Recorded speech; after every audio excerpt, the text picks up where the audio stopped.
touched a lot of people in there when you spoke about your family and your passion. What you're doing is really something very personal. So talk to me about that. It is. I think for a lot of parents, we can relate to this, right? A lot of times our why is a who.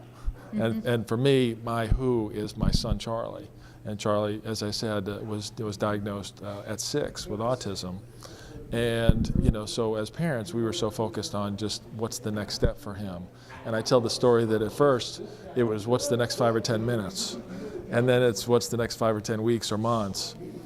And it kind of snuck up on me, at least. I don't know if other parents relate to this, but it snuck up on me that all of a sudden I've got a teenager on my hands. Yeah. Where did the time go, right? And now I really need to start thinking about what life is going to be like for him as an adult with autism. And that led me to doing what you're doing now. Well, led me to a bunch of research, which then led me to doing what I'm doing now. I think a lot of people know that autism is out there. More and more people are talking about it because there's more research, not enough. Right. But there's foundations, there's this, there's that, there's some celebrity power behind it.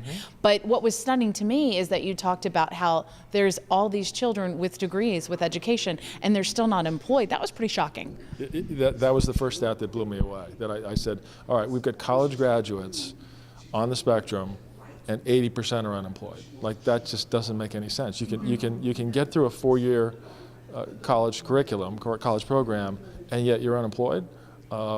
And that doesn't even include people who are underemployed. So you've got a degree in engineering from Texas Tech. How do you make it happen? And you're bagging groceries. Yeah. Right? Well, I think one of the things that we've seen is that over the last 2 decades, incidents of autism have exploded. And as a consequence of that, schools have really stepped up, and they've helped our young people to be able to at least meet an employer halfway. What we are trying to do is help the employers to meet the applicants halfway. Okay. So they need to be aware of this opportunity. They need to be aware of this population. Sometimes there are some misconceptions that need to be overcome. They may, have a niece or a nephew who's on the spectrum, and that kind of freezes their perception of what autism is, when in reality autism affects tens of millions of people around the world, and it's as diverse as any city of tens of millions of people, right? So sometimes it's overcoming those objections.